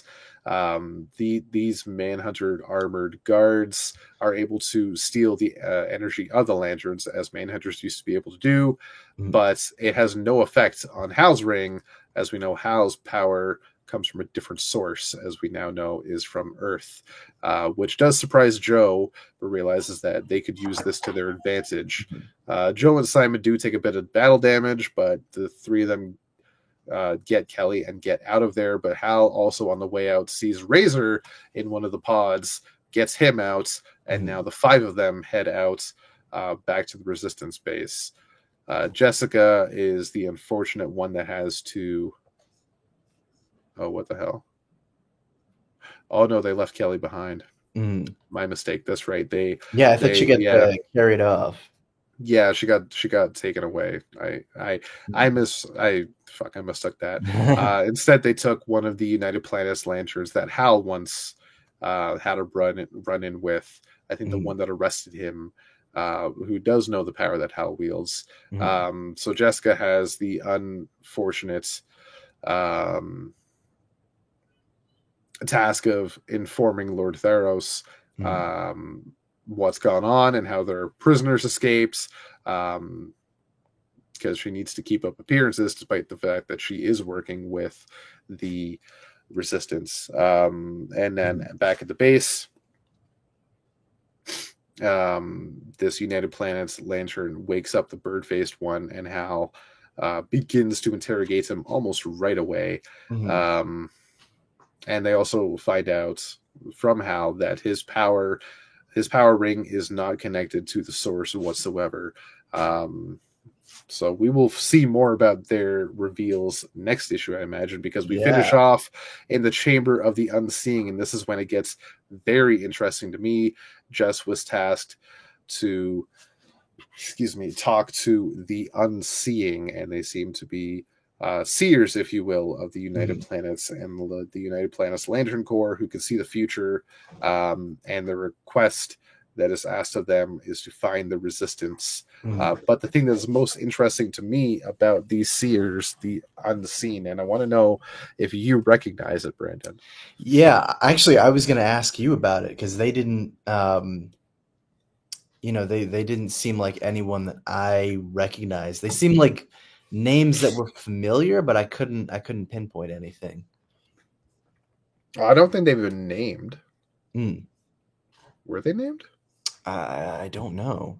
I don't think so. Okay, well, the thing about it is, their outfits specifically, and also that they wear a green cloth over their eyes, is very reminiscent of Kyle Rayner. Oh yeah, yeah. In the what was it? Worlds Without a Justice League. Yeah. Where he was also a seer of sorts. Yeah. So this is seeing more hints of Jeremy Adams and Philip Kennedy Johnson working together on their stories. Yeah. And we're going to see more of just what the hell this is all about. And maybe this will give us more details as to what the hell Kyle's role was in the Lantern Corps in that universe. And then we do have a brief backup. Guy's Bogus Lobo Adventure Part 1 tie into the House of Brainiac in a way. This is written by Jeremy Adams with art from Kevin McGuire. Hell yeah. Colors from Rosemary Cheatham and letters from Dave Sharp. So we finally get a return to Guy Gardner, and we get to see him hunting after Lobo in the best way possible, which we saw was the task given to him by Lord Premier Theros when the United Planets first took over the Lanterns. And he's still looking, but he can't find him. He has no idea where Lobo is, so he's drinking his woes away, trying to figure out what his next plan of attack is. At a local alien bar, but then he hears on the nearby TV oh my god, Wham. Yes. Yeah. Wrestling across the multiverse. Wrestling across the multiverse. Yeah. Thank you. Is on TV and has a brand new superstar, the Main Man. And this is when we see Guy turn around with you got to be fucking kidding me. Then back over in Metropolis, an hour later, Booster is back to his old ways, trying to figure out how to bring himself into the limelight of popularity even more. No matter who he gets seen on a date with in public, nothing is boosting his numbers. But then Skeets gets a call, and Booster says, "No, I just don't want to talk to anybody." But this guy who wants info on Wham and where they will be, and then hangs up. And Booster's like, "Wait, he didn't even want to talk to me? What? Oh man!" And yeah, this classic Booster. Love it. But now 3 days later on the planet Valax 4, as Skeets gave the information to Guy, this is the next place that Wham will be, and they arrived just in time. I mean, I say just in time, but 3 days later. It is just in time before the planet explodes, though, where we see none other than Omega Bam Man, hell yeah, with Kriegmeister 10 and the newcomer, the Main Man, a 2-on-1 handicap match. Omega Bam Man is still the champion, which I'm okay with, and they begin their big fight. But then Guy Gardner steps in, being the cop in space, realistically, interrupts the fight, tries to arrest the Main Man, and this is when Kriegmeister 10 gets the upper hand using this distraction and gives Omega Bam Man a Nova Punch, setting him flying off into space. And then, since the match has been interrupted, Wham is now rescheduling their fight and is teleporting everyone away now before the planet explodes, since this is not good TV. But Guy puts a ring shield up around him and the Main Man and protects him from getting teleported away. So now it's just him and Lobo, supposedly. But as Guy rips the mask off, we see it doesn't quite look like Lobo. Looks a little different. And that's because, as this guy says, he's not Lobo, right? He's just some other Zarnian, which should not exist. But as we know from House of Brainiac, or not from House of Brainiac, but no, from Superman Annual, I believe it was, that Brainiac has some Zarnians already. Yeah, the bottle city of Zarnia. Yeah, so some Zarnians do exist, but this Zarnian is adamant he's not Lobo. No worries. Then finishes off with a little whistle as they're in space, as space dolphins begin to attack and converge on their location. I imagine very dangerous guy might be in for a doozy. Yeah, so that's the end of the issue. Very, very interesting stuff. I'll start off with the backup though. Guy Gardner, I'm so happy to see him back. I was really hoping to see Guy and Lobo just duking it out for 3 stories, but leaving this open and Guy needing to hunt Lobo down still, I'm more than okay with. I totally believe this guy's not Lobo because it doesn't look like Lobo. So there's definitely more to see. Will Guy be able to track Lobo down? Who knows? We'll have to see. I believe there's 3 parts of the story, so there's definitely a lot more to come. It's not what I was expecting, but I like it. I really like it. I thought it was just going to be 3 parts of Guy and Lobo just fighting each other, and I was going to eat that up. but this is still really good. The main story, we get a lot of teases, a lot of info, and a lot more to come. Things are really ramping up. Jeremy Adams is not slowing down now. We're getting answers all over the place. And I believe by issue 12 or 13, we should have the big picture unveiled, if I'm not mistaken. We'll have like the full story complete, and we'll know just what the hell is going on for the most part. So there's that to look forward to, and then we can get some new adventures. We're getting close. I can feel it, and I'm liking this. The cover teasing is Hal Jordan Fugitive. It's a bit of a redux of what we had in prior to Hal and Pal's end of New 52 run, which I enjoyed. It wasn't the greatest, but I enjoyed it. Complete with the cloaked and hooded Hal Jordan. Very different version of Hal Jordan, though. This one has a ring. So, still loving this. The art is fantastic. The story is so much fun. I just fuck, man. There's so many good things to go on with this. Really great to see Kevin Maguire drawing Guy Gardner again. And just great to see Kevin Maguire drawing in general, especially in a DC comic. Like it's fantastic. The fact that he's doing Guy Gardner is just perfect. So that was a great draw for me in the backup. Yeah, I don't really know what else to say about Green Lantern. I'm waiting on Braden coming back down. I'm pretty much exhausted on points. Kelly Quintela was a bit of a surprise. I thought for sure Kelly was just going to be forgotten, but I'm happy that Kelly is still around. So I think at this point, we've seen all of the Earth Lanterns now with Simon and Kelly involved. John is like the only one that's not shown up in this series, but that's because he's busy doing his own thing. Oh, sorry about that. Just to make sure it wasn't something serious. No worries.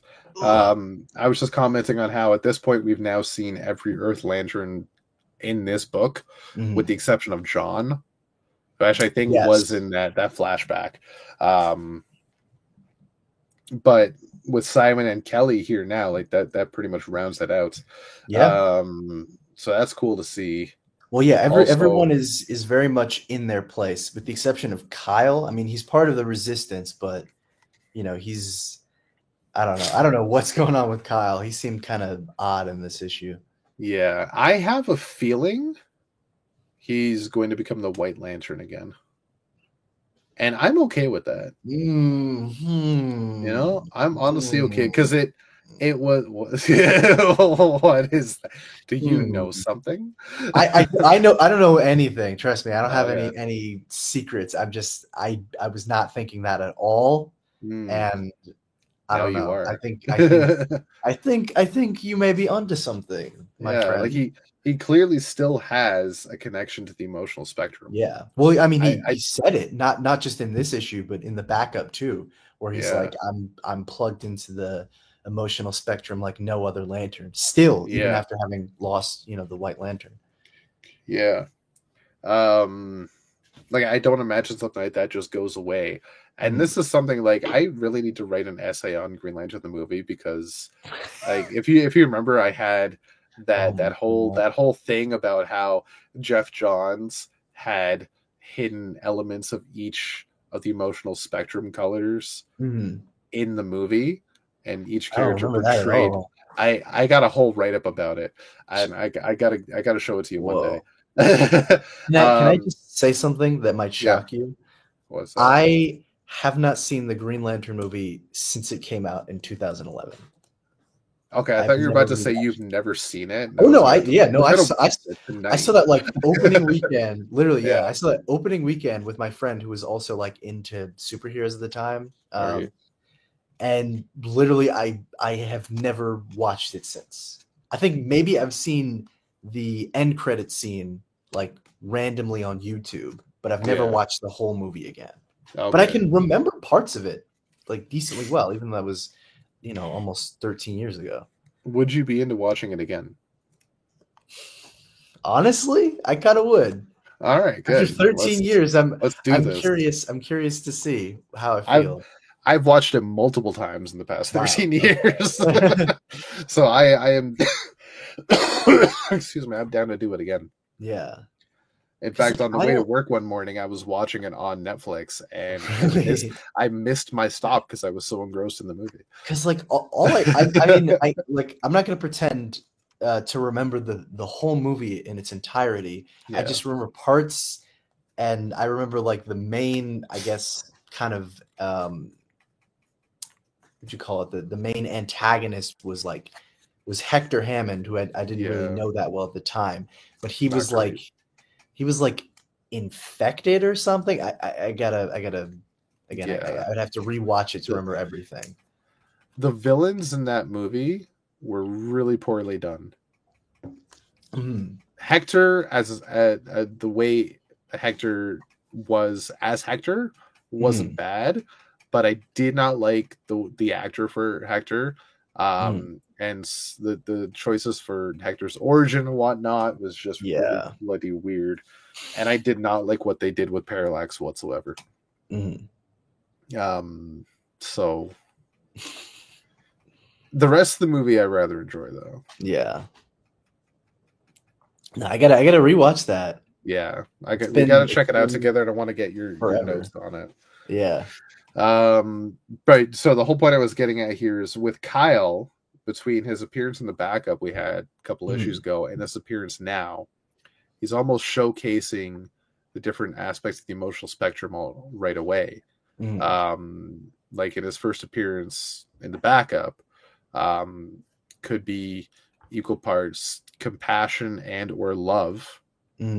This is very much fear, which almost seems out of character for Kyle. Yeah. But if you think about it like that, like this is a guy who's very scared for what's going on. But because I saw a couple people commenting on, it might have been the DC Comics subreddit or League of Comic Geeks or something like that, but they were saying something to the effect that Kyle seemed really out of character in this issue, and I can see if you're just looking at it as like, Kyle is scared or whatever, and he feels like, oh, everything is kind of chaotic right now, that it might be odd considering everything that he's gone through for him to have this kind of reaction and just let Hal take the lead.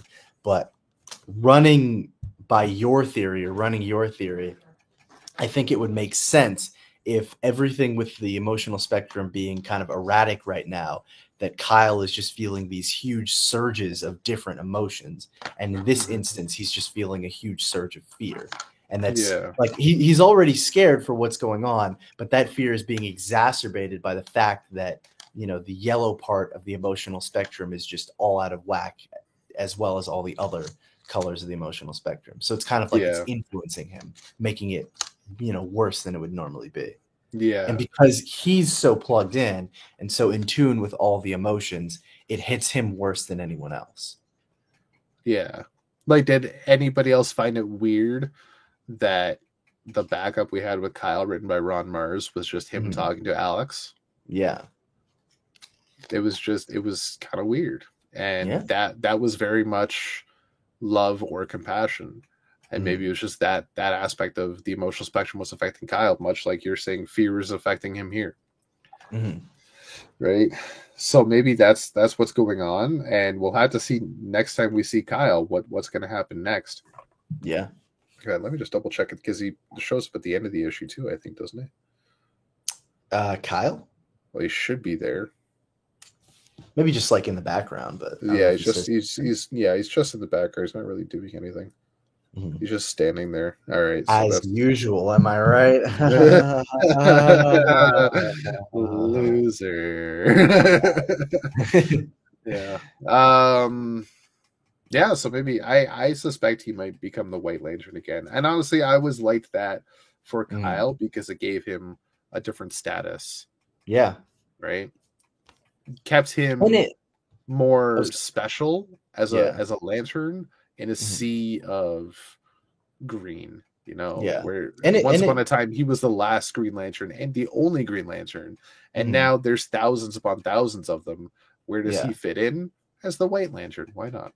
Yeah, and it makes sense because like Kyle's, I know at least towards the end of his run, as his run in Green Lantern, but his time as like the sole Green Lantern before Rebirth, they were really playing with this idea that like Kyle was kind of done with Earth and he was really just going to be a cosmic bound lantern at this point, and all of his adventures would be out there, which I have mixed feelings about, but it always seemed like the plan was that he would be kind of different maybe from other lanterns, because I think they just reintroduced John as a lantern at that time, and that he would have a different trajectory and would kind of achieve different heights, and obviously hone the power of Ion at one point. So I think having him kind of, I don't want to say graduate because that feels like it's a disservice to the people who are still Green Lanterns, but having him kind of upgrade to White Lantern status definitely made sense for him. And then eventually putting him back in the green, well, I think it worked its way out and certainly got good stories out of it. It just kind of felt like it was wasting his potential of continuing to be that White Lantern. I think it would be good to, I don't know, maybe try and bring that back and have him have something that kind of keeps him as unique. Yeah. One day, if we ever have the time, I need to go on a just tirade about Lights Out. Oh my God, yes. The what arc is that in Green Lantern? I think I know which one you're talking about. Is that when Oa like explodes? I think Oa explodes, but that's the one with oh my God, what's that guy's name? The one from the Third World, the universe before this one. Oh, Relic. Yeah. Where the emotional spectrum is apparently running out, and they need to refill the reservoir somehow. So Kyle, being the White Lantern, gets all the entities and goes into the source wall, and that refills the reservoir. With the exception of Parallax, because Parallax doesn't go, and Sinestro has Parallax still. Yeah. But like, there's so many problems with how that ended. It retconned like anything that we knew about the source wall. Yeah. If the reservoir was running out and the emotional spectrum was being depleted, why is Yellow still being able to be used? If Parallax didn't go in there, how did Yellow get refilled? Don't worry about it. Don't think about it. Don't think about it. What happened to the Rage Seed from Green Lanterns? Don't worry about it. Don't worry. There was a new Butcher being born on Earth, and it was kind of left behind. Yeah. I think the Earth has blown up twice since then. God damn it. So many interesting things that could have happened, and just like, no. Yeah. Oh, yeah. Green Lantern went through a lull for a while. Yeah, I'm happy we're back. God, what was the I don't even remember the name of the first arc that Venditti did for Green Lantern. It was like the one where they brought in the new lanterns like 2/6 and all that stuff. And I remember I was like, okay, I'm done. This is where I stopped in my Green Lantern New 52 journey. And I still haven't read Godhead. I've had that book in my possession for like 5 years, and I've still never read it. It might be the shining stone in a sea of pebbles. Yeah. Okay. It's not perfect. It's not great, but it's enjoyable. Yeah. Right. You do wonder just at this point, I guess New 52 when everything was reset and everything's like brand new, but you got to wonder at a certain point why the Lanterns and New Genesis are just fighting each other. Yeah. But it's not bad. Right. This whole thing with the life equation, the White Lantern, and they're like, we need the life equation. Like, you can't have it. He's a person. Like, yeah. Yeah, it might be my favorite. I was gonna say Venditti story. My favorite New 52 Lantern Venditti story. Well, as I recall, Venditti and Hallen Powell be better. Yeah, I was gonna say, as I recall, you were also defending the Gauntlet Hal, which is like hated. Yeah, I honestly didn't mind Renegade Hal Jordan. Not that it was amazing. I just I don't think it deserved the hated god. You know, it wasn't great, but I don't think it was horrible. Yeah, it's not like it's Rick Grayson. Oh, God. You know, it's not like it was written by Jeffrey Thorne. You know, it's the only downside to that for me was why his hair grew out so quickly. Yeah. That was the only dumb part. But yeah, so back to Green Lantern number 10, the good one. Yes, the good one. Yeah. I know you weren't here for any of my review, but I'm giving it a 9. Nice. Yeah. Yeah, mine is not that far off from yours. I gave this one an 8.75 out of 10. I don't know. I'm a sucker for resistance stories. Like, oh, we gotta, rebel against the authority. Maybe it's, I don't know, my juvenile nature of liking anti-establishment stories. I don't know. I don't have an answer as to why I enjoy stories like that. But Green Lantern resistance story going up against the United Planets Lanterns. I love it. There's something about a liberation that just feels so good. It's just cool. And I know that there are elements of the story that are not new. Certainly the idea of the controlling body of the Lanterns is corrupt and evil, and we got to take them down. How many times has this happened with the Guardians? But I don't know. I like seeing all the Lanterns kind of come together, and they're like, okay, we got to try and, plan out how we're going to do this, and figure out how we're going to take them down. But yeah, no, it's just really cool. I would say the standout of this issue, surprisingly, is not Hal Jordan. It's actually Joe Mullane, who really comes to life. Great character for anyone who's read Far Sector, but especially in this issue, really comes to life as the leader of this resistance, and is certainly more level-headed and rational than old flyboy Jordan here, who's leaping in and is not listening as usual, but kind of to the dismay of everyone else. So, as I said to Josh a couple of weeks ago, he's the scrub. Yeah. I don't care if he was the first. It's been 60 years. He's had no character growth. He's still the same brash flyboy he was. He's got the most 22. Willpower out of all of them, and I don't give a shit. That is willpower. Incredible. Willpower is willing yourself out of bed in the morning or something. Is he though? Because I don't think he couldn't hold on to the white power. He couldn't. Yeah. Let me rephrase. The White Lantern.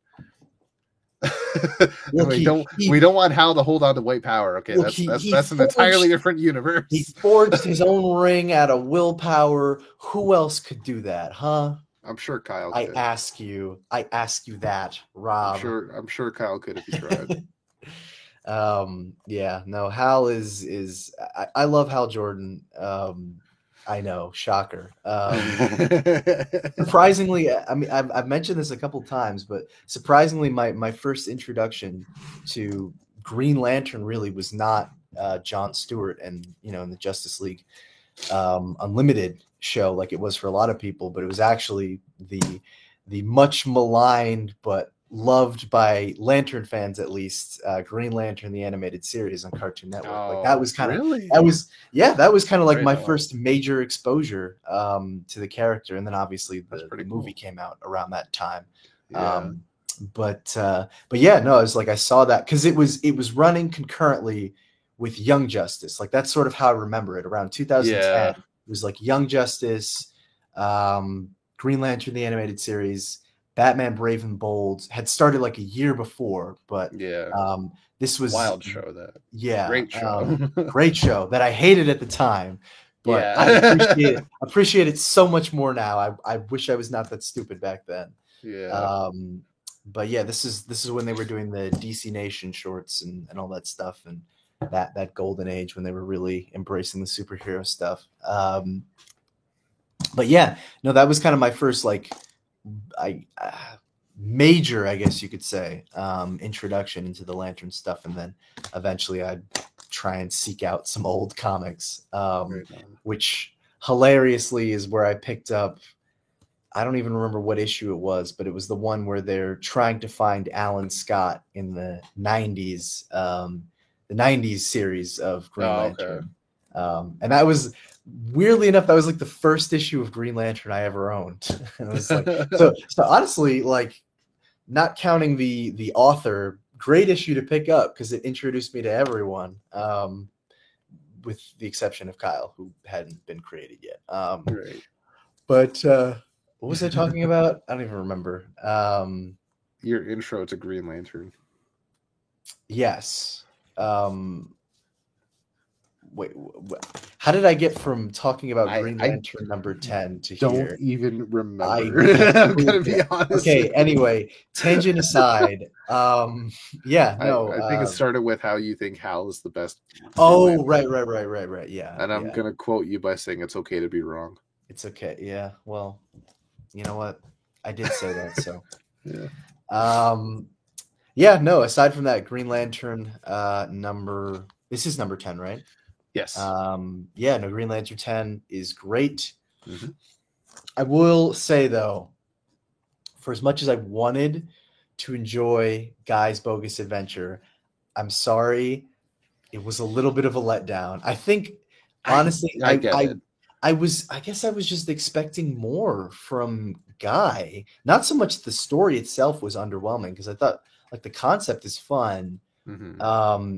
But I don't know. It felt like Guy was kind of subdued in this backup.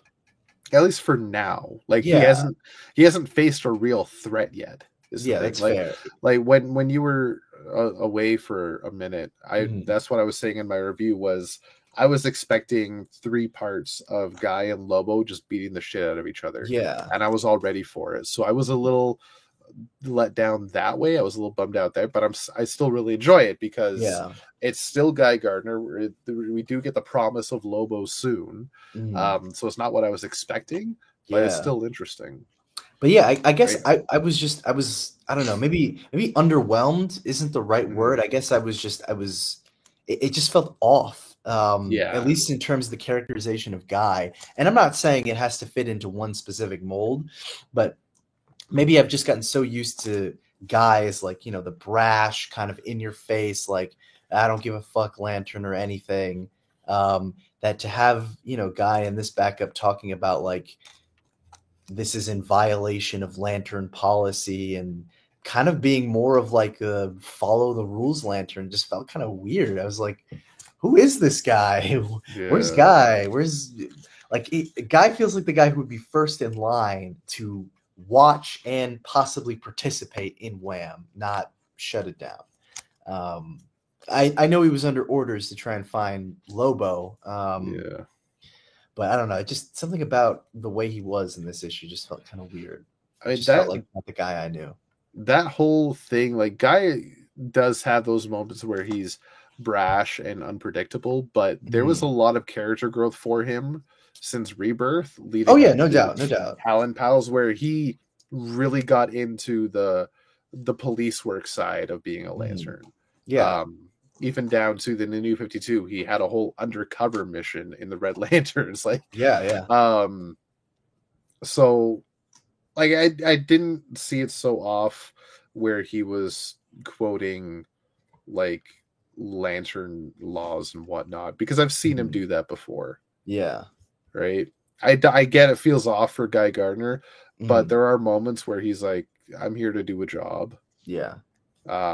As much as I think this would be fun, I got a job to do. I'm here for this guy. And if you're not going to let me take him, well, I'm just going to arrest you all. Yeah. Right. Like, he's still doing cop work in his way. Right. Yeah. I think I just have some residual impression of Guy from Emerald Warriors as the no fucks given. That book was crazy. You have the right to remain silent while I kick your ass. Yeah, oh my! I was waiting for something like that. All-time favorite Guy Gardner moments, or a line that will live rent free in my brain forever. Kiss me, you red bitch.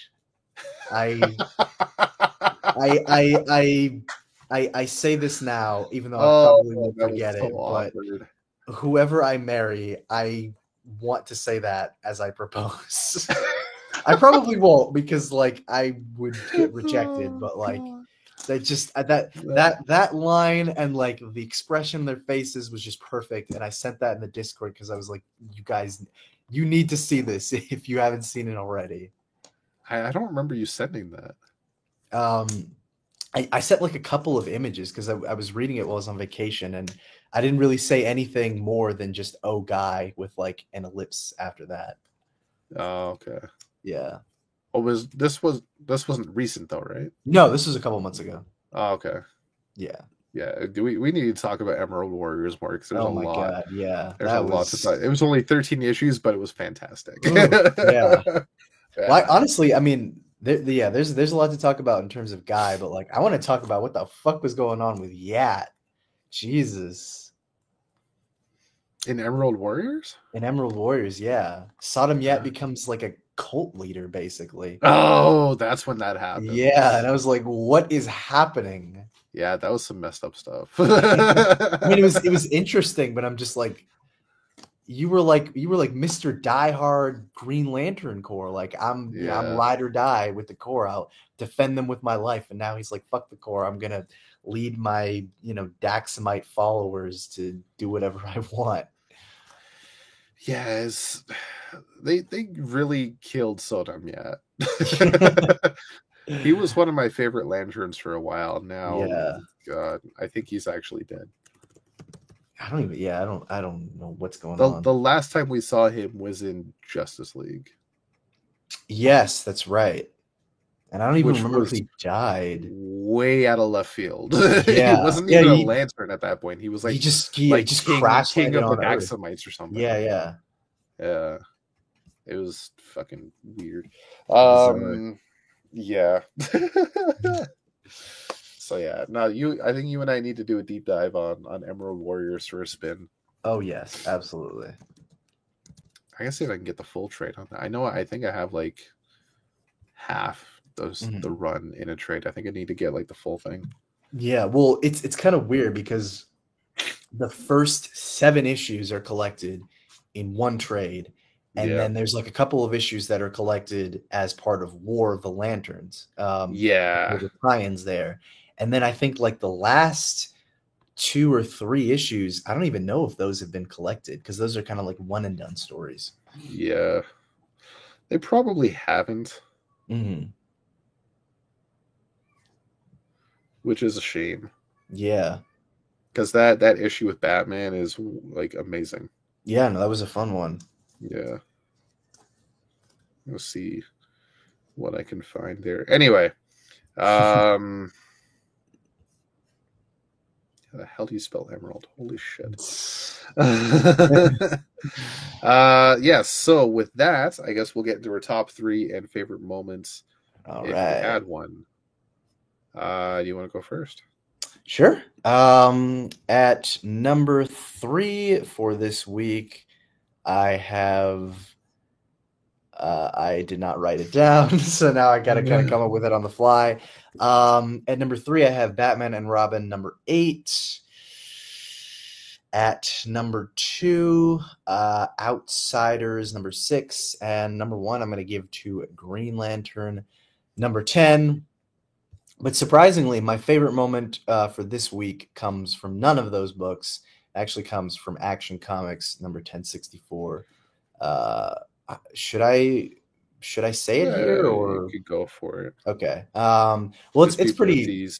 Yeah, it's pretty straightforward, but we'll talk more obviously in the bonus show about the story. But there's a moment where all of the Zarnians that Brainiac has collected in the Bottle City of Zarnia are unleashed on Metropolis, and you get this gorgeous double-page spread of all the Zarnians alongside Brainiac's drones descending on Metropolis, and it looks just gorgeous. Yeah, that was really cool. Mm-hmm. All right. As for me, I will put. What am I going to put? Number 3. I think I'll do Outsiders. Okay, hang up. The Batman First Night number 2 at number 3, Outsiders number 6 at number 2, and Green Lantern number 10 at number 1. Mm-hmm. Nice. That'll be mine. Yeah. Sorry. What was your third one? I know you had Green Lantern and Outsiders. Batman and Robin. Batman and Robin. Okay. Mm-hmm. Favorite moments. Shit, man. Probably just pick a moment with Guy Gardner. Yeah. I don't know. To me at least, all of them seem so subdued, but what did you have a favorite one? Maybe Guy calling Skeets. That was pretty good. Yeah. Honestly, and Booster being for Booster's reaction of like, oh wow, he doesn't even want to talk to me, even though he was like, ugh, tell him I'm not here. Yeah. Which to me was a little bit out of character for current Booster. Yeah. But it's very in character for old Booster. Mm. Which I felt was odd, but like depending on the writer, you just get different boosters. Yeah. Boosters that already exist. Basically. But just it's a toss-up by which one you're going to get. All right. Well, that is the show for the week. So thank you for joining us. So we got to get out of here. So you have to as well. Remember, in the Geek Matrix, everybody has a home. In the Geek Matrix, you are not alone. Peace.